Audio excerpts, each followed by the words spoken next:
إن الحمد لله نحمده ونستعينه ونستغفره ونؤمن به ونتوكل عليه ونعوذ بالله من شرور أنفسنا ومن سيئات أعمالنا. من يهده الله فلا مضل له ومن يضلل فلا هادي له، وأشهد أن لا إله إلا الله وحده لا شريك له، وأشهد أن محمدا عبده ورسوله. أما بعد، فإن خير الحديث كتاب الله، وخير الهدي هدي محمد صلى الله عليه وسلم، وشر الأمور محدثاتها، وكل محدثة بدعة، وكل بدعة ضلالة، وكل ضلالة في النار. أعوذ بالله السميع العليم من الشيطان الرجيم. بسم الله الرحمن الرحيم. والذين يكنزون الذهب والفضة ولا ينفقونها في سبيل الله وبشرهم بعذاب علیم. محترم حضرات، دینی اور ملی بھائیوں، رمضان کا رحمت و برکت کا مہینہ جاری ہے. رمضان اور روزے کے مسائل اور احکام آپ سنتے بھی ہیں، علماء کرام سے اور پڑھتے بھی. مسلمانوں نے اپنا ایک طریقہ یہ بنا رکھا ہے اور بہت زمانے سے ہے کہ وہ اپنی زکوٰۃ بھی رمضان کے مہینے میں ادا کرتے ہیں. اس کی وجہ وہ حدیث ہے جس میں بیان کیا گیا ہے کہ رمضان میں جو کام نفل کا کیا جاتا ہے اس کا ثواب دوسرے مہینوں کے فرض کے برابر ہوتا ہے. اب جو فرض ادا کیا جائے گا تو دوسرے مہینوں کے کئی فرض کے برابر ہوگا اس کا ثواب. اسی ثواب کے جذبے سے اجر زیادہ سے زیادہ ملے، تمام مسلمان، دنیا بھر کے مسلمان اپنی زکوٰۃ عام طور سے رمضان کے مہینے میں ادا کرتے ہیں، اور رمضان سے رمضان تک کا حساب کتاب رکھنا بھی ان کے لیے آسان ہوتا ہے.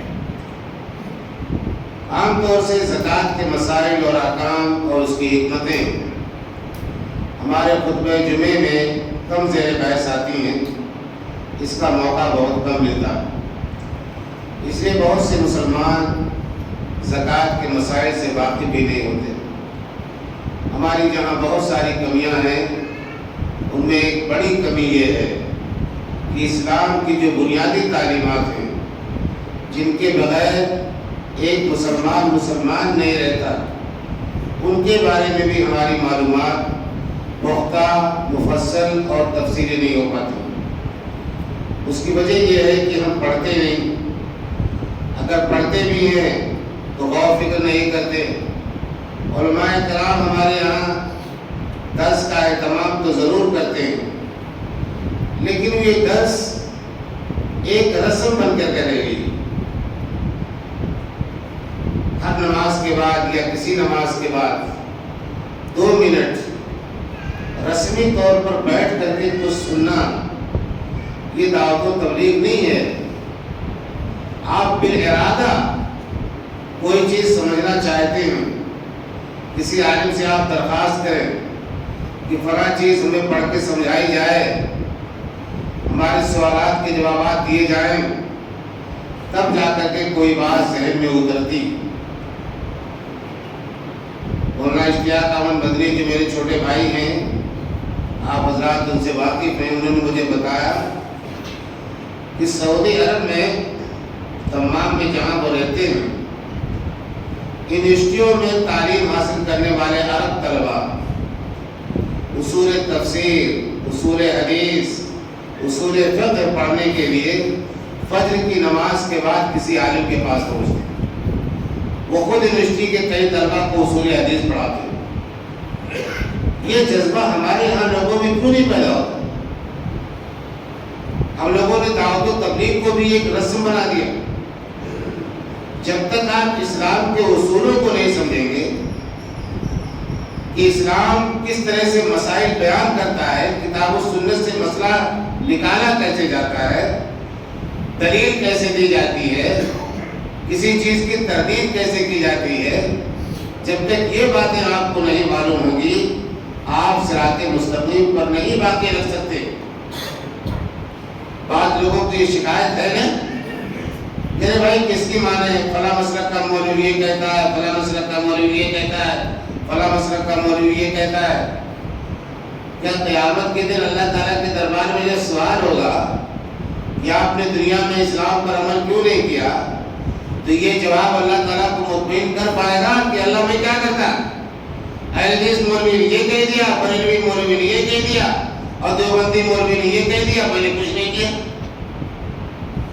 یہ جواب ہمارا کافی نہیں ہوگا۔ ہر شخص کی ذمہ داری ہے کہ دین کے بارے میں وقت نکالے، دین کو سیکھے، دین کو سمجھے، اور صحیح علماء تلاش کرے جو اسے دین کی صحیح تعلیم دے سکے۔ اگر آپ ایسا نہیں کرتے تو آپ دین کے ایک بڑے فریضے میں کوتاہ واقع ہوئے ہیں، یہ کوتاہی سرزد ہوگی۔ بہرحال زکوٰۃ اسلام کا بنیادی رکن ہے۔ جن 5 ستونوں پر اسلام کی عمارت کھڑی ہے ان میں ایک ستون زکوٰۃ بھی، بلکہ قرآن مجید میں اللہ تعالیٰ نے نماز اور زکوٰۃ کا تذکرہ 83 سے زیادہ مقامات پر ایک ساتھ کیا۔ کسی چیز کا تذکرہ کسی چیز کے ساتھ کیا جائے تو جس کے ساتھ اس کا تذکرہ کیا جا رہا ہے اسی کی اہمیت جیسی اس کی بھی اہمیت ہے۔ جتنی اہمیت اسلام میں نماز کو حاصل ہے اتنی ہی اہمیت اسلام میں زکوٰۃ کو حاصل ہے۔ ورنہ قرآن مجید جیسی ہدایت کی کتاب، جامع کتاب، مختصر کتاب، اس میں ایک بات کو 83 مرتبہ کیوں دہرایا جاتا؟ یہ دونوں چیزیں ساتھ ساتھ رہنی چاہیے۔ اگر دونوں نے ایک دوسرے کا ساتھ چھوڑ دیا تو اسلام کی آدھی عمارت ویسے گر جائے گی، اور گر گئی ہے۔ آج کیا ہو رہا؟ ہم نماز میں بہت طاقت چرچا کو چوبند ہے، الحمدللہ نماز پڑھ رہے تھے، لیکن زکوٰۃ کے سلسلے میں ہمیں بنیادی باتیں نہیں معلوم۔ نماز علامت ہے اللہ تعالیٰ کے حق کی ادائیگی کا۔ ایک بندہ اگر اللہ نماز پڑھتا ہے تو اس کا مطلب یہ کہ اللہ تعالیٰ کا جو پہلا حق ہے اس کے اوپر وہ ادا کر رہا ہے۔ اسی طرح سے زکوٰۃ حق ہے بندوں کا۔ اگر کوئی مسلمان زکوٰۃ ادا کر رہا ہے تو بندوں پر اس کے جو حقوق عائد ہوتے ہیں سب سے پہلا حق وہ ادا کر رہا ہے۔ دو ہی تو حقوق ہیں جو ادا کر رہے ہیں ہمیں، ایک طرف ہمیں اللہ تعالیٰ کے حقوق ادا کرنے ہیں اور دوسری طرف بندوں کے حقوق ادا کرنے ہیں۔ صرف اللہ تعالیٰ کے حقوق ادا کر کے نجات ہمیں نہیں ملے گی، بلکہ ہمیں اور اس کے ساتھ ساتھ بندوں کے بھی حقوق ادا کرنے ہیں۔ دونوں چیزیں ساتھ ساتھ چلتی ہیں۔ اسی لیے زکوٰۃ کے جو پیمانے اس سے ہٹ کر کے صدقہ و خیرات کی بھی ایک بات کہی گئی اسلام میں۔ قرآن مجید میں جگہ جگہ تذکرہ۔ ایک غریب آدمی ہے جو زکوٰۃ صاحب نصاب نہیں ہے، لیکن اسے بھی کوشش کرنی چاہیے کہ ایک سائل اگر گھر پہ آ گیا، کوئی بھوکا آدمی اگر دروازے پر آگے کھڑا ہو گیا، ایک روٹی کا اس نے مطالبہ کر دیا تو اس کی ذمہ داری بنتی ہے کہ اپنی خوراک میں سے ایک روٹی کم کر کے اس سائل کو بھی مانگنے والے کو ضرور دے دے۔ یہ جذبہ ہے اسلام کا۔ اسلام تو نام ہی دوسرے لوگوں کے لیے جینے کا۔ قرآن مجید کی وہ آیت ہمیشہ یاد رکھیے جس میں اللہ تعالیٰ نے مسلمانوں کے پیدا کیے جانے کا مقصد بیان کرنا ہے۔ کنتم خیر امۃ اخرجت للناس، اے مسلمانوں تم دنیا کی سب سے بہترین امت ہو، سب سے افضل امت ہو۔ تمہیں تمام لوگوں کے لیے پیدا کیا گیا، صرف اپنے لیے نہیں پیدا کیا گیا، صرف مسلمانوں کے لیے نہیں پیدا کیا گیا، بلکہ سارے انسانیت کی بھلائی کے لیے تمہیں پیدا کیا گیا۔ اللہ تعالیٰ تو اتنا بڑا مقام ہمیں دے رہا اور ہم ہیں کہ اپنے ہی خود سے باہر نہیں نکل پا رہے ہیں۔ دنیا میں جو ظلم و فساد برپا ہے، جو ناانصافی ہو رہی ہے، جو مساوات نہیں ہے، ظلم اور استحصال ہے، اس کا خاتمہ اگر ہو سکتا ہے تو اسلامی تعلیمات کی روشنی میں ہو سکتا ہے، اور مسلمانوں کی ذمہ داری یہ ہے کہ اسلامی تعلیمات کی روشنی میں دنیا میں ہونے والے ظلم و فساد کا خاتمہ کریں، عدل و انصاف دنیا میں قائم ہو۔ یہاں ہماری حالت یہ ہو گئی ہے کہ عدل و انصاف کے لیے کاسہ گدائی لے کر ہم دوسروں کے سامنے کھڑے ہوئے ہیں، ہم دنیا کو انصاف کیا دیں گے؟ ہم تو خود اپنی انصاف کے لیے محتاج ہو چکے ہیں۔ تو یہ نتیجہ ہے اس دین بیزاری کا یا صراط مستقیم سے ہٹ جانے کا، قرآن و حدیث کے چھوڑ دینے کا، جس کو پکڑے رہنے کی ذمہ داری اللہ تعالیٰ نے ہمارے اوپر ڈالی تھی۔ تو یہ زکوٰۃ کا جو شرعی مسئلہ ہے، فقہی مسئلہ ہے، اسے آپ سمجھیے کہ اسلام کا یہ بڑا اہم رکن ہے، اور یہ اس کی ادائیگی فرض اور واجب ہے۔ اگر کوئی مسلمان صاحب نصاب ہونے کے بعد بھی اس کو ادا نہیں کرتا تو اس کا مطلب یہ ہے کہ وہ سخت گنہگار ہے۔ اگر زکوٰۃ کا انکار کر دے تو کافر ہو جائے گا۔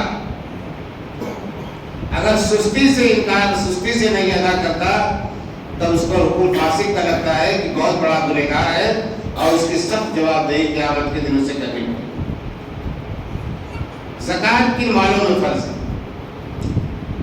مال دولت ہم سب جانتے ہیں، سونا چاندی غلہ، اور جہاں جنگلات ہیں یا جہاں جانور پالے جاتے ہیں وہاں جانور دولت کی شکل میں۔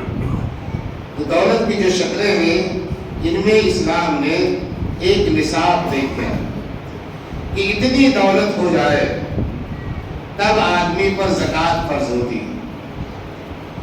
سونے کے سلسلے میں اللہ کے نبی صلی اللہ علیہ وسلم نے جو نصاب طے کیا وہ 20 دینار 20 دینار آج کے وزن کے برابر ہوتا ہے 7.5 تولے سونے کے۔ اور آج ہمارے بچے تولہ ماشاء تو جانتے نہیں، ان کو بتانے کے لیے 87 گرام سونا یہ ہوتا ہے 7.5 تولہ سونا۔ تو 87 گرام سونا جس مسلمان کے پاس ہے، یہ سمجھیے کہ اس پر زکوٰۃ فرض ہے، اسے زکوٰۃ دینی ہے۔ چاندی کا نصاب 200 درہم ہے۔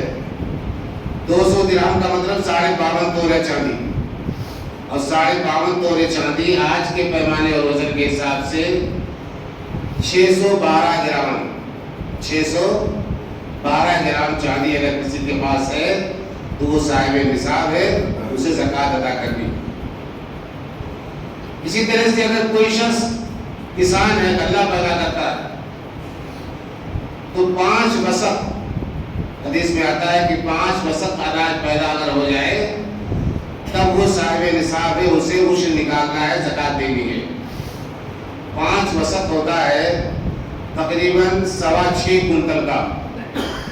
6.25 کنٹل گیہوں یا دھان یا اور کوئی دوسرا اناج پیدا ہو جائے تب ایک کسان پر عشر ضروری ہے کہ وہ نکالے۔ جانوروں میں اللہ کے نبی صلی اللہ علیہ وسلم نے مختلف نصاب بتائے۔ اونٹ میں 5 اونٹ کسی کے پاس ہے تو صاحب نصاب ہے، 30 گائیں کسی کے پاس ہے تو صاحب نصاب ہے، 40 بکریاں کسی کے پاس ہوں تو یہ صاحب نصاب ہے۔ یعنی ایک حد متعین کی اللہ کے نبی صلی اللہ علیہ وسلم نے کہ اتنی دولت اگر آپ کے پاس ہے تو آپ پر زکوٰۃ فرض ہے، اس سے کم اگر ہے تو پھر زکوٰۃ فرض نہیں ہے۔ آپ چاہیں تو اس کو صدقہ و خیرات کے نام سے کچھ ادا کر دیں، اس کا ثواب آپ کو ملے گا۔ دکانوں کا سامان، تجارتی سامان، کارخانے کا سامان یا اور قسم کی تجارت، جتنی چیزیں ہیں تجارت کی قسم کی، وہ سب کے لیے پیمانہ سونا ہے۔ 7.5 تولے سونے کی جو آج کی ڈیٹ میں قیمت ہے، اتنا پیسہ اگر کاروبار میں ہے آپ کے پاس اور سال گزر گیا ہے اس پر، ایک شرط یہ ہے، یہ دولت جو ہے اس کے لیے حولان حول کہا جاتا ہے، 1 سال گزر جائے۔ بعض فقہاء اس چیز کو تسلیم نہیں کرتے، ان کا کہنا یہ ہے کہ کسی بھی مال میں زکوٰۃ سال میں ایک بار فرض ہے، چاہے شروع میں نکال دے چاہے لاسٹ میں نکال دے۔ مثال کے طور پر 10 لاکھ روپے آج آپ کو ملے، اس 10 لاکھ روپے میں آپ نے زکوٰۃ نکال دی، تو آنے والے رمضان تک یعنی سال کے پورے ہونے تک اب مزید اس 10 لاکھ روپے میں کوئی زکوٰۃ آپ کو نہیں نکالنی۔ اور اکنامکس کے معاشیات کے ماہرین یہاں 2-3 رہے علی گڑھ میں، ڈاکٹر فضل الرحمان فریدی، پروفیسر نجات اللہ صدیقی، ان لوگوں سے اس مسئلے پر جب بھی میری گفتگو ہوئی تو انہوں نے بات یہی بتائی کہ صحیح بات یہی ہے کہ حولان حول سال گزر جانے والی روایت خود محدثین کے نزدیک بہت زیادہ مضبوط نہیں ہے۔ تو مسئلہ یہ ہے کہ ایک سال میں ایک بار زکوٰۃ دینی ہے، لاسٹ میں نکال دیجیے چاہے شروع میں نکال دیجیے۔ اور ایک مسلمان کی جو تربیت اسلامی نقطہ نظر سے اور اپنے مال کو آفات و بلیات سے محفوظ رکھنے کا جو جذبہ اس کے اندر پایا جاتا ہے، اس کا تقاضا یہ ہے کہ جیسے ہی وہ صاحب نصاب ہو جائے اللہ کا شکر ادا کرتے ہوئے اسے زکوٰۃ ادا کر دینی چاہیے، تاکہ اس کا مال اور اس کی دولت تمام طرح کی آزمائشوں سے اور پریشانیوں سے محفوظ ہے۔ ایک مسئلہ اور آتا ہے ہمارے یہاں، بہت سارے لوگ زمینوں کا کاروبار کرتے ہیں یا تجارت کے لیے زمینیں خرید کر کے ڈال دیتے ہیں۔ تجارت کے لیے خریدی گئی زمینیں یا کاروباری انداز کی لی گئی زمینیں، یہ سب زکوٰۃ کے اندر شمار ہوں گی۔ ایسا نہیں ہے کہ آپ نے 1 کروڑ روپے کی زمین خرید لی، اب ڈال دیا، اب جب بیچیں گے تب زکوٰۃ ادا کریں گے۔ کیا معلوم آپ بیچنا پائیں اور پہلے ہی مر جائیں۔ آپ کے پاس مال موجود ہے، اور فتویٰ یہ ہے آج کے علماء کا کہ اگر کوئی شخص تجارت کے لیے زمین خریدتا ہے، اپنے ذاتی مکان بنانے کے لیے نہیں، ذاتی مکان کے لیے اگر زمین کا کوئی ٹکڑا خریدا گیا ہے تو اس پر زکوٰۃ نہیں۔ لیکن اگر بیچنے کے لیے کوئی زمین کا ٹکڑا خریدا گیا کہ مہنگی ہو جائے گی تو بیچوں گا، تو ہر سال اس پر زکوٰۃ دینی ہے، اور ہر سال اس ریٹ سے دینی ہے جو مقامی طور پر اس کی ریٹ بن گئی۔ ہم نے 10 لاکھ روپے کی زمین خریدی، آئندہ وہ 15 لاکھ کی ہوگی، اب 15 لاکھ پر آپ کو زکوٰۃ دینی ہے۔ اگلے سال 20 لاکھ کی ہوگی، اب 20 لاکھ پر آپ کو زکوٰۃ دینی ہے۔ اس کے اگلے سال 25 لاکھ کی ہوگی، اب 25 لاکھ پر آپ کو زکوٰۃ دینی ہے۔ اگر آپ نہیں دیں گے تو آپ کی گردن پکڑی جائے گی، اور یہ اسی طرح سے فرض ہے جس طرح سے نماز فرض ہے۔ اسلام میں اصل میں جو فلسفہ ہے زکوٰۃ کا یہ ہے کہ اللہ تعالیٰ نے جو دنیا بنائی، بہت عجیب و غریب دنیا، اور کوئی نہیں جانتا کہ کب کوئی محتاج ہو جائے گا، کب کوئی غریب ہو جائے گا۔ روزی کی تقسیم اللہ تعالیٰ نے اپنے ہاتھ میں رکھی۔ ان اللہ یبسط الرزق لمن یشاء، اللہ جس کے لیے چاہتا ہے روزی کو کشادہ کر دیتا ہے، اور جس پر چاہتا ہے روزی تنگ کر دیتا ہے۔ یہ اللہ تعالیٰ کا کام۔ یہاں بندوں کی آزمائش بھی مقصود ہے۔ آزمائش دونوں گروپوں کی ہو رہی ہے، غریب کی بھی ہو رہی ہے، مالدار کی بھی ہو رہی ہے۔ غریب کی اس طرح سے ہو رہی ہے کہ کہیں زیادہ سمیٹنے کے چکر میں دستے سوال تو نہیں دراز کرتا، جتنی ضرورت ہے صرف اتنی ہی مانگتا ہے کہ مانگنے کو اس نے پیشہ بنا لیا۔ آپ بہت سارے لوگوں کو دیکھتے ہوں گے کہ معلوم ہوا کہ گدڑی میں لاکھوں روپے سلے ہوئے، مر گیا سڑک پر تو پولیس نکال کے لے گئی۔ ایسے بھی واقعات سننے میں آتے ہیں۔ تو ایسے لوگوں کے لیے تو سخت وعید ہے۔ قیامت کے دن بے ضرورت مانگنے والا شخص اس طرح سے اللہ تعالیٰ کے سامنے آئے گا کہ اس کے چہرے پر گوشت نہیں ہوگا۔ یہ اس کی سزا بیان کی گئی، وعید سنائی گئی۔ تو بلا ضرورت کسی غریب آدمی کو زکوٰۃ کے پیسے کا، صدقات کے پیسے کا مطالبہ نہیں کرنا چاہیے۔ امیر آدمی کی آزمائش اس طرح سے ہو رہی ہے کہ اللہ تعالیٰ نے آپ کو دولت دی، آپ سمجھتے ہیں کہ آپ نے اپنے ہنر سے، اپنے علم سے، اپنی محنت سے کمایا؟ آپ جیسا علم، آپ جیسا ہنر اور آپ جیسی محنت کرنے والے دنیا میں لاکھوں ہیں، لیکن وہ اتنی دولت نہیں کما پا رہے جتنی آپ نے کما لی۔ تو اللہ تعالیٰ کا شکر ادا کیجیے، یہ اللہ تعالیٰ کی آزمائش ہے آپ پر۔ آپ آزمائے جا رہے ہیں کہ آپ کرتے کیا ہیں اس دولت کا۔ اللہ تعالیٰ نے جو اس کے اندر حق رکھا ہے وہ حق آپ ادا کرتے ہیں کہ نہیں کرتے ہیں، یہ اللہ تعالیٰ کی طرف سے آزمائش ہوتی ہے۔ تو دونوں گروہوں کی، دونوں جماعتوں کی اس طرح سے آزمائش مقصود ہے کہ ہم اس آزمائش میں کتنے پورے اترتے ہیں۔ اور زکوٰۃ نہ دینے والوں کی سزا جو قرآن مجید میں اللہ تعالیٰ نے بیان فرمائی ہے وہ بڑی سخت ہے، ہم سن بھی نہیں سکتے اس کو۔ اللہ نے فرمایا کہ جو لوگ سونا اور چاندی خزانہ بنا بنا کر کے رکھتے ہیں اور اسے اللہ کی راہ میں خرچ نہیں کرتے، وَبَشِّرْهُمْ بِعَذَابٍ أَلِيمٍ، اے نبی آپ دردناک عذاب کی وعید انہیں سنا دیں، دردناک عذاب سے دوچار کیے جائیں۔ اور اللہ کے نبی صلی اللہ علیہ وسلم نے ایک حدیث میں بیان فرمایا کہ چاہے جتنی دولت آپ کے پاس ہو جائے، اگر اس میں سے زکوٰۃ ادا کی جاتی ہے تو لفظ کنز کا اطلاق اس پر نہیں ہوتا۔ جس کنز پر وعید قرآن مجید سناتا ہے اس کنز کے دائرے سے وہ دولت خارج باہر ہے جس دولت میں زکوٰۃ ادا کی جا چکی۔ حدیث میں اور بہت زیادہ مختلف قسم کی وعیدیں سنائی گئی ہیں، اگر آپ مطالعہ کریں تو آپ کے سامنے ساری چیزیں آئیں۔ اب سوال یہ ہے، یہ زکوٰۃ جو ادا کی جاتی ہے ہم کیسے اس کو ادا کریں؟ طریقہ اس کا یہ ہے کہ آپ 7.5 تولے سونے کی جو آج قیمت ہے وہ قیمت معلوم کر لیں اور دیکھیں گھر میں 7.5 تولے سونا یا اس سے زیادہ سونا ہے تو اس کی قیمت نکال لیں، بینک میں کیش کتنا ہے اس کو جوڑ لیں، اگر کاروبار ہے ادھار کتنا گیا ہوا ہے اس کو بھی جوڑ لیں۔ جس ادھار کے ملنے کی توقع ہے اس ادھار کی بھی زکوٰۃ دی جائے گی۔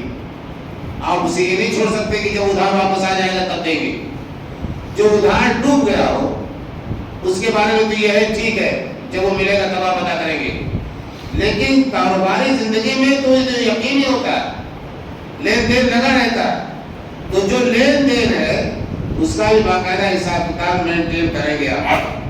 اگر آپ دکاندار ہیں، کارخانے دار ہیں، تو دکان میں جتنا سامان ہے اس کا ایک تخمینہ آپ لگائیں گے کہ 5 لاکھ کا، 7 لاکھ کا، 10 لاکھ کا سامان ہماری دکان میں موجود ہے، وہ 10 لاکھ روپیہ بھی جڑے گا اسی میں۔ اسی طرح سے کارخانے میں جو مال پیدا کیا جا رہا ہے، کارخانے میں مشینری کروڑوں روپے کی لگی ہوئی ہے، اس پر زکوٰۃ نہیں ہے، لیکن کارخانے کی جو پیداوار ہے، جو پروڈکشن ہے، اس پروڈکشن پر زکوٰۃ ہے کہ کتنا مال اس وقت آپ کے پاس موجود ہے۔ ان سب کو جوڑنے کے بعد 2.5% کے حساب سے زکوٰۃ ادا کر دیں۔ 2.5% کا مطلب 1 لاکھ روپے میں کل 2500 روپے، 2.5 لاکھ۔ 1 لاکھ روپیہ جس آدمی کے پاس ہے 2.500 روپیہ نکالنے میں اسے تکلیف نہیں ہونی چاہیے، لیکن اگر آپ زکوٰۃ کی اہمیت کو سمجھے تب اور اللہ تعالیٰ کا فریضہ سمجھے تب، ورنہ 5 پیسے بھی نکالنا بعض لوگوں کے لیے اپنی جیب سے مشکل ہوتا ہے۔ زکوٰۃ کا مطلب ہی اللہ تعالیٰ نے پاکیزگی، بڑھوتری، خیر و برکت رکھا ہے کہ اگر زکوٰۃ ادا کر دی جائے تو مال پاک بھی ہو جاتا ہے، انسان کا دل پاک ہو جاتا ہے، لالچ کا بھوت اتر جاتا ہے، یہ احساس ہوتا ہے کہ اللہ تعالیٰ نے مجھے دولت دی ہے، اس کی اس کا فضل و کرم ہے۔ کتنے لوگ ہیں دنیا میں جس دولت سے محروم۔ اب زیور، اگر زیورات کا مسئلہ ایک اور آتا ہے، بعض لوگوں نے نمانوں کیسے بھائی چھیڑ دی اور بہت پرانے زمانے میں چلی آ رہی ہے کہ عورتیں جو زیور استعمال کرتی ہیں اس میں زکوٰۃ ہے یا نہیں۔ امام شافعی رحمۃ اللہ علیہ کی طرف یہ فتویٰ منسوب کیا گیا ہے، وہ کہتے ہیں کہ اگر عورت زیور استعمال کرتی ہے چاہے جتنے وزن کا ہو اس پر زکوٰۃ نہیں۔ امام حنیفہ رحمۃ اللہ علیہ کہتے ہیں کہ نہیں، اگر وہ نصاب تک پہنچ رہا ہے، عورت جو زیور استعمال کر رہی ہے چاہے سونا ہو چاہے چاندی، نصاب کے برابر اگر ہے، یعنی 7.5 تولہ سونا یا اس سے اوپر ہے، 52.5 تولہ چاندی یا اس سے اوپر ہے، تو اس پر زکوٰۃ ہے، اسے زکوٰۃ ادا کرنی ہے۔ یہی ایک مسئلہ اور بھی سمجھ لیجیے۔ امام شافعی کہتے ہیں نہیں، امام حنیفہ کو کہتے ہیں کہ ہاں زکوٰۃ ہے، اور صحیح بات یہی ہے کہ زکوٰۃ ہے۔ اس مسئلے میں امام حنیفہ رحمۃ اللہ علیہ کی دلیل مضبوط ہے، کتاب و سنت کے مزاج کے قریب ہے، اس لیے صحیح فتویٰ یہ ہے کہ عورت اپنے زیور میں زکوٰۃ ادا کرے گی۔ یہی ضمنی طور پر ایک بات اور سن لیجیے، بعض لوگ اہل حدیثوں کو شافعی کہہ دیتے ہیں۔ اہل حدیث شافعی بھی نہیں، اہل حدیث صرف کتاب و سنت کی اتباع کرتے ہیں۔ امام حنیفہ رحمۃ اللہ علیہ سے کوئی ضد نہیں ہے اہل حدیثوں کو۔ امام حنیفہ رحمۃ اللہ علیہ اس مسئلے میں دلیل کے ساتھ ہیں۔ اس بنیاد پر اہل حدیث کا مسلک بھی وہی ہے جو امام حنیفہ رحمۃ اللہ علیہ کا مسلک ہے۔ ہم کسی امام کی نہ توہین کرتے ہیں نہ ان کی تذلیل کرتے ہیں، سب کا احترام کرتے ہیں۔ بات صرف یہ ہے کہ جس علم میں فقہ کی امام فقہ کی دلیل کتاب و سنت کے قریب ہوتی ہے ہم اس کی دلیل کو مانتے ہیں، اور جس کی دلیل قریب نہیں ہوتی اسے نظر انداز کر دیتے ہیں۔ زکوٰۃ زیوروں میں زکوٰۃ کے مسئلے میں امام حنیفہ رحمۃ اللہ علیہ کی دلیل مضبوط ہے۔ اس بنیاد پر اہل حدیث مسلک وہی ہے جو امام حنیفہ رحمۃ اللہ علیہ کا مسئلہ ہے۔ یہ تو ایک ذمہ طور پر بات ہے، زیادہ ٹائم نہیں ہے لیکن 10-12 منٹ کا وقت اور دوں گا آپ سے۔ اصل مسئلہ زکوٰۃ خرچ کہاں کرے اس کا۔ قرآن مجید میں سورہ توبہ میں اللہ تعالیٰ نے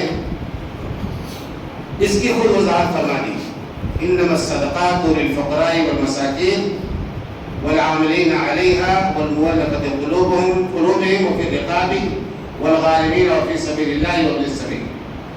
یہ 8 جگہیں اللہ تعالیٰ نے مقرر کر دی ہیں، ان 8 جگہوں پر زکوٰۃ دی جائے گی۔ ہم اپنی مرضی سے زکوٰۃ خرچ کرنے کی پابند نہیں ہیں۔ میں دیکھتا ہوں شہر میں لوگوں سے کہتا بھی ہوں، آپ حضرات سے بھی کہہ رہا ہوں کہ ہمارے دینی مدرسے ضرور زکوٰۃ کے مستحق ہیں، اور مسلمانوں کی زکوٰۃ اور عطیات سے ہی وہ چلتے ہیں، لیکن آپ اپنی پوری زکوٰۃ صرف مدرسوں کو نہ دیں۔ علی گڑھ کے غربا مساکین، آپ کے محلے کی بیوہ اور یتیم بچے بھی آپ کی زکوٰۃ کے مستحق ہیں، آپ ان کو بھی دیں۔ حدیث میں آتا ہے کہ اللہ کے نبی نے فرمایا، یمن کے سلسلے میں آپ نے ایک حکم صادر فرمایا کہ تؤخذ من اغنیائہم وترد علی فقرائہم، کہ زکوٰۃ وہی کے ان کے مالداروں سے لی جائے گی اور انہی کے غریبوں پر وہی خرچ کر دی جائے گی۔ تو جہاں سے زکوٰۃ لی جا رہی ہے وہاں کے غریب تو محتاج بنے رہے، انہیں کوئی زکوٰۃ دینے والا نہ ہو، اور آپ دور دراز کے علاقوں میں بھیج دیں، یہ مناسب نہیں۔ علی گڑھ میں غربا مساکین کا خیال رکھنا یہ علی گڑھ کے ان لوگوں مسلمانوں کی ذمہ داری ہے جو صاحب نصاب ہیں اور اللہ تعالیٰ کی توفیق سے وہ زکوٰۃ نکالتے ہیں۔ تو اللہ تعالیٰ نے فرمایا کہ انما الصدقات للفقراء والمساکین، زکوٰۃ پر پہلا حق فقیر کا ہے، دوسرا حق مسکین کا ہے۔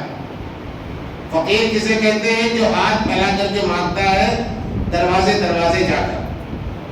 مسکین کہتے ہیں اس آدمی کو جو غریب تو ہے، ضرورت مند تو ہے، لیکن عزت نفس اور خودداری کی وجہ سے وہ کسی کے سامنے ہاتھ نہیں پھیلاتا، اسے مسکین کہا جاتا ہے۔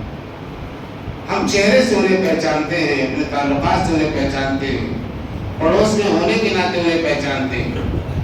اگر ہم پہچانتے ہیں، ہم کو جانتے ہیں کہ ایک آدمی کثیر العیال ہے یا ایک آدمی بیمار ہے، اس کی آمدنی اتنی کم ہے کہ اگر وہ بیماری کا علاج کرائے تو بچے کھانے کو کھانا میں طرف جائیں، یا بچوں کو پیٹ بھر کھانا کھلائے تو اپنا علاج نہ کرا سکے، تو ایسا آدمی مسکین کہلاتا ہے قرآن مجید کی اور شریعت کی اصطلاح میں، وہ بھی ہمارے زکوٰۃ کا مستحق ہے۔ یہ ایک مسئلہ اور بھی بتا دوں کہ اللہ کے نبی صلی اللہ علیہ وسلم نے فرمایا ہے حدیث میں کہ اپنے غریب رشتہ دار کو زکوٰۃ دینا دوہرے ثواب کا باعث ہے، ڈبل ثواب ملے گا۔ ایک تو آپ نے رشتہ داری کا خیال کیا، دوسرے یہ کہ آپ نے اس کی غربت کا خیال کر کے اس کو زکات. غریب رشتہ دار کو زکات دیتے وقت یہ ضروری نہیں ہے کہ آپ بتائیں کہ یہ زکات کی رقم. بعض لوگ یہ سوال کرتے ہیں کہ کیا بتا کر کے دیں؟ پھر بتا کر کے آپ دو گے اپنی بہن کو جو شادی شدہ ہے, اپنے گھر پہ رہتی ہے, کہ بھیا زکات مجھے دے کے گیا اور کروڑوں روپے اس کے بعد بھرے پڑے ہیں, تو بہن کو اچھا لگے گا؟ تو بتانے کی ضرورت نہیں ہے. اگر آپ سمجھتے ہیں کہ یہ آدمی ضرورت مند ہے, ہمارا رشتہ دار ہے, غریب ہے, مفلس ہے, اور اپنی عزت نفس اور خودداری کے بچانے کے لیے وہ ہاتھ نہیں پھیلا رہا ہے, تو آپ اسے مٹھی بند کر کے اس کی مدد کر سکتے ہیں. ایک چیز اور بھی ہے جو ہمارے یہاں روایت ختم ہو گئی, ضروری ہے کہ آپ رقم دیں. آپ نے بہن کے گھر والوں کو پورے کپڑے بنوا دی, آپ نے عید کے موقع پر کوئی اور گھر کا سامان خرید کر کے اس کو دے دیا, یا آپ دیکھ رہے ہیں کہ بہن کے پاس واشنگ مشین نہیں ہے, آپ نے وہ خرید کر کے اسے دے دی. سخت گرمی کا مہینہ ہے, اس کے پاس کولر نہیں ہے, آپ نے کولر فراہم کر دیا. تو بنیادی ضروریات کی جو چیزیں ہیں وہ بھی آپ اپنے کسی غریب رشتہ دار کو اپنی زکات کے پیسے سے اس کی مدد کر سکتے ہیں. تو فقیر اور مسکین کا معاملہ تو یہ ہو گیا. والعاملین علیہا, اور زکات خرچ کی جائے گی ان لوگوں پر جو زکات وصول کرتے ہیں, بیت المال کا نظام سنبھالتے ہیں, غریبوں کا پتہ کرتے ہیں, غریبوں کو زکات پہنچاتے ہیں, اس کے لیے وقت نکالتے ہیں. یعنی اسلام پورا ایک سسٹم بنانا چاہتا ہے کہ انفرادی طور پر زکات دینے کے بجائے سارے مسلمانوں کی زکات اکٹھا کر دی جائے, اس کا رجسٹر مینٹین کیا جائے, اس کا نگراں متعین کیا جائے, اس میں 2-4 لوگ ملازم ہوں جو لوگوں کو پتہ کریں کہ کون سا غریب ہے, اور جب پتہ چل جائے کہ فلاں غریب ہے تو وہاں تک زکات پہنچا بھی دیں. ان کو تنخواہ بھی زکات کے فنڈ سے دی جائے گی. لیکن یہ مد ہم لوگوں نے ضائع کر دیا, ہم نے کبھی بنایا ہی نہیں. مولانا ابوالکلام آزاد جو ہندوستان کے مسلمانوں کی ضرورت کو سب سے زیادہ جانتے تھے, ان کی کمزوریوں سے واقف تھے, انہوں نے اپنی تفسیر میں تو یہاں تک لکھ دیا کہ اگر آپ اجتماعی طور پر بیت المال قائم نہیں کرتے تو آپ کی زکات ادا نہیں ہوتی. زکات کا جو مقصد اور فلسفہ ہے, جو اس کی حکمتیں, وہ حکمتیں پوری ہی نہیں ہو رہی. اور آج باقی اندازہ نہیں ہوتا. علی گڑھ میں کروڑوں روپے, لاکھوں روپے زکات کا مسلمان دیتا, لیکن یہ پیسہ جاتا کہاں ہے کچھ پتہ نہیں چلتا. صدقہ فطر دیکھیے ہر مسلمان پر فرض ہے. علی گڑھ میں لاکھوں مسلمان بستا, اگر سب کا صدقہ فطر اکٹھا کر دیا جائے تو علی گڑھ کا کوئی غریب ایسا نہیں بچے گا جسے عید کے دن کھانے پینے کی چیزوں کی کوئی کمی ہو جائے. لیکن ہم لوگ اس کے لیے کوئی نہ وقت نکالتے ہیں, نہ اس کا نظام بناتے ہیں. اچھا, نظام بنانے کے لیے بنیادی بات اپنے نوجوانوں سے میں کہنا چاہتا ہوں یہ کہ اسلام جس طرح کی سوسائٹی یا اجتماعیت بنانا چاہتا, تنظیم بنانا چاہتا ہے, اس میں اعتماد بہت ضروری ہے, ایک دوسرے پر بھروسہ.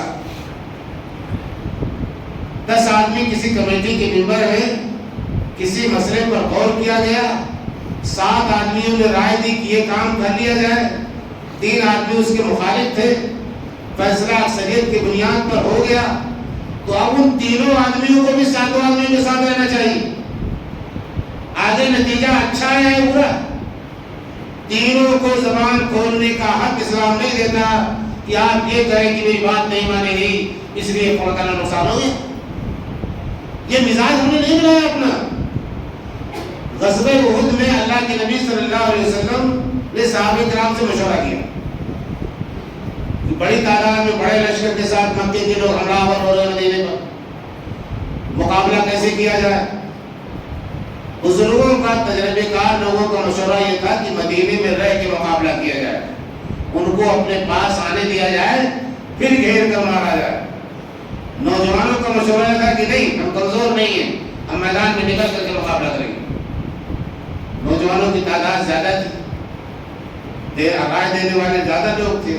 اللہ کے نبی صلی اللہ علیہ وسلم نے اکثریت کا لحاظ کیا اور مدینے کے باہر اور بہت پہاڑ کے دامن میں جو حجاج جاتے ہیں حج کرنے کے لیے, الحمدللہ وہ جگہ دیکھ کے آتے ہیں, تو بہت پہاڑ کے دامن میں میدان جنگ سجائے گئے. غزوہ احد میں آپ جانتے ہیں نتیجہ مسلمانوں کے حق میں نہیں آیا. 70 مسلمان شہید ہو گئے معمولی غلطی کی وجہ سے کہ جس درے پر اللہ کے نبی صلی اللہ علیہ وسلم نے 50 تیر اندازوں کو متعین کیا تھا کہ ہماری شکست ہو جائے یا فتح ہو جائے، تم اس راستے کو ہرگز مت چھوڑنا. لیکن جب کفار بھاگنے لگے تو ان 50 تیر اندازوں نے سوچا کہ اب تو میدان ہم نے مار لیا، اب یہاں رہنے کا فائدہ کیا، ہم بھی چلیں کھدڑ گئے. ان کو راستہ چھوڑ دیا. خالد بن ولید جو اس وقت مسلمان نہیں ہوئے تھے، جنگی سپہ سالار بنے بعد مسلمانوں کے، اس وقت وہ کافر تھے، انہوں نے موقع کو غنیمت سمجھا، اپنی فوج کے ساتھ اسی درے سے انہوں نے پیچھے سے حملہ کر دیا اور جیتی ہوئی بازی پلٹ گئی. لیکن تاریخ میں ہمیں ایک جملہ نہیں ملتا کہ کسی نے یہ کہا ہو کہ ہماری بات نہیں مانی گئی اس لیے غزوہ احد میں شکست ہوئی. یہ بتانا چاہتا تھا میں کہ اسلام جو نظام بنانا چاہتا ہے، جس اجتماعیت کی تشکیل چاہتا ہے، اس نظام کی خصوصیت یہ ہوتی ہے کہ جب فیصلہ ہو جائے تو اس فیصلے کے خلاف رائے دینے والے بھی اسی فیصلے کے حق میں کھڑے ہوں گے، اسی کے لیے مدد کریں گے، اسی کے لیے کوشش کریں گے. لیکن ہم اپنا یہ مزاج نہیں بنا سکے آج تک، اس لیے بیت المال کا نظام قائم نہیں ہوتا. بہرحال والعاملین علیہ والمؤلفۃ قلوبہم، زکوٰۃ خرچ کی جائے گی لوگوں کا دل جیتنے کے لیے. ایک نو مسلم ہے جو گھر سے نکال دیا گیا، جائیداد سے محروم کر دیا گیا اسلام کی خاطر. مسلم معاشرے کی ذمہ داری ہے کہ اس کے ساتھ کھڑے ہوں، اس کے لیے روزی روٹی کا انتظام کریں، اسے کاروبار سے لگائیں، اسے نوکری سے لگائیں. بعض لوگوں نے تو اس مد میں ایسے لوگوں کو بھی شمار کیا ہے جو اسلام دشمنی میں بہت آگے ہیں، لیکن وہ پیسے سے خریدے جا سکتے ہیں یا پیسے دے کر کے ان کی زبان بند کی جا سکتی ہے. تو ایسے لوگوں کو بھی زکوٰۃ کی مد سے پیسے دے کر کے ان کی رائے اسلام اور مسلمانوں کے حق میں لی جا سکتی.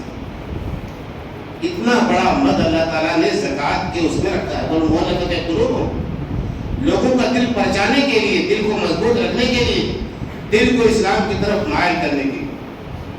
وفی الرقابی، گردنیں چھڑانے کے لیے زکوٰۃ خرچ کی جائے گی. غلامی کا زمانہ تھا، اللہ کے نبی صلی اللہ علیہ وسلم کے زمانے میں اس سے پہلے چلا رہا تھا. آج غلامی کی وہ شکل تو نہیں ہے، لیکن بعض چیزیں غلامی سے بھی بدتر ہیں. بدوا مزدور کا نام سنا ہوگا آپ نے؟ بدوا مزدور ہندوستان میں بہت ہے. بدوا مزدور کا مطلب یہ ہوتا ہے کہ وہ بیچارہ بے پڑھا لکھا ہے، روزانہ کام کرتا ہے، رجسٹر مینٹین کرتا ہے، مینیجر نہ معلوم الٹا سیدھا کیا کرتا ہے کہ بیچارے کی جو سیلری جاتی ہے اور تنخواہ جو ملتی ہے، روزانہ کو جو پیسہ اسے ملتا ہے اس سے اس کا کچن نہیں چلتا. وہ ادھار پر ادھار لیے چلا جاتا ہے اور اتنا ادھار اس قرضہ اس کے اوپر ہو جاتا ہے کہ پوری زندگی اس کی اسی بھٹے میں رہنا ہے اور اپنے بچوں سمیت اور بیوی سمیت رہنا. اب مالک اسے جانے نہیں دیتا ہے کہ تیرے اوپر قرضہ اتنا ہے، اب قرضہ ادا کرنے کی اس کے اندر طاقت نہیں سوچے کہ روزانہ کا خرچہ اس کا اتنا زیادہ. تو ایسے بدوا مزدور بدترین غلامی کی زندگی گزارتے. اگر کوئی ایسا مسلمان آپ کو ملے جو اس طرح سے کسی کارخانے دار کے چکر میں آ گیا تو اسے بھی زکوٰۃ کی مدد سے پیسے دے کر کے اسے آزاد کرایا جائے گا، اس کی گردن کو آزاد کرایا جائے گا. والغارمین، قرضدار کا قرض ادا کرنے کے لیے بھی زکوٰۃ دی جائے گی. وفی سبیل اللہ، اللہ کی راہ میں زکوٰۃ دی جائے گی. اللہ کی راہ سے مطلب اللہ کا دین، اللہ کے دین کی اشاعت، اللہ کے دین کا تحفظ، اللہ تعالیٰ کے دین کو محفوظ رکھنے اور اس کی اشاعت کے لیے جتنے وسائل و ذرائع ہیں سب اس کے اندر شامل ہیں. اور اسی مد میں ہمارے دینی مدرسے آتے ہیں. فی سبیل اللہ وہ اپنی سبیل اور مسافر کو زکوٰۃ دی جائے گی. جو مسافر لٹ پٹ گیا، اپنے وطن سے دور ہے، پہنچ نہیں سکتا، جیب کٹ گئی، تو اس سے زکوٰۃ کے ذریعے سے پیسے دے دیے جائیں گے مد سے، تاکہ وہ اپنے گھر پہنچ جائے اپنے بچوں میں سکون کے ساتھ. تو یہ 8 جگہیں اللہ تعالیٰ نے متعین فرما دی ہیں. ان 8 جگہوں پر زکوٰۃ دی جا سکتی، دینی چاہیے. اگر کوئی مد ہمارے سامنے موجود ہے تو ہمیں اس مد میں اپنی زکوٰۃ دینی چاہیے. کوئی مسلمان قرض دار ہے، جائز قرضہ اس نے لیا، شادی بیاہ کے لیا، کاروبار کے لیے لیا، لیکن وہ دیوالیہ ہو گیا، پیسہ ادا کرنے کی پوزیشن نہیں ہے، تو زکوٰۃ کے بد سے پیسہ دے کر کے اس کا قرض ادا کر دیا جائے. یہ زکوٰۃ کا پورا سسٹم اللہ تعالیٰ نے قرآن مجید میں اور نبی اکرم صلی اللہ علیہ وسلم نے حدیث کے اندر بیان فرمایا ہے. آپ پڑھیں گے اگر زکوٰۃ کے مسائل پر جو علماء نے اردو میں کتابیں لکھی ہیں تو ان تمام چیزوں کا آپ کو علم ملے گا. سب سے اچھی کتاب اس وقت عربی میں اور اردو میں اگر موجود ہے تو علامہ یوسف قرضاوی کی فقہ الزکوٰۃ ہے. فقہ الزکوٰۃ کا اردو ترجمہ بھی شرف پیرزادہ صاحب نے جو بمبئی میں تھے انہوں نے کر دیا ہے، وہ انٹرنیٹ پر بھی دستیاب ہے. اگر آپ زکوٰۃ کے مسائل کو تفصیل کے ساتھ جاننا چاہتے ہیں تو اس کتاب کو ضرور مطالعہ کریں، انشاءاللہ آپ کے علم میں اضافہ ہوگا. اللہ تعالیٰ سے دعا یہ ہے کہ وہ اسلام کی تمام تعلیمات کو اسی طرح سے سمجھنے اور اس پر عمل کرنے کی توفیق عطا فرمائے. وآخر دعوانا ان الحمدللہ رب العالمین.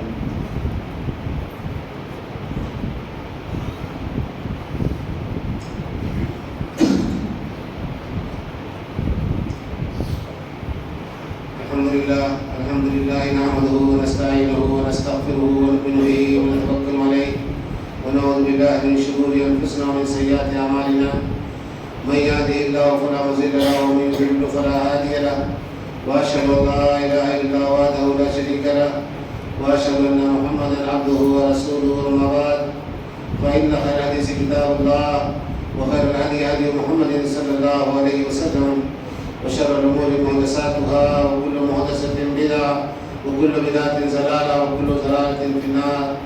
أعوذ بالله السميع العليم من الشيطان الرجيم. بسم الله الرحمن الرحيم.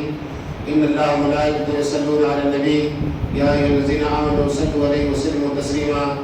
اللهم صل على محمد وعلى آل محمد كما صليت على إبراهيم وعلى آل إبراهيم إنك حميد مجيد. اللهم بارك على محمد وعلى آل محمد كما باركت على إبراهيم وعلى آل إبراهيم إنك حميد مجيد. عباد الله رحمكم الله، إن الله يأمر بالعدل والإحسان وإيتاء ذي القربى وينهى عن الفحشاء والمنكر والبغي يعظكم لعلكم تذكرون. وصلى الله تعالى على خير خلقه محمد وعلى آله وأصحابه أجمعين والحمد لله رب العالمين.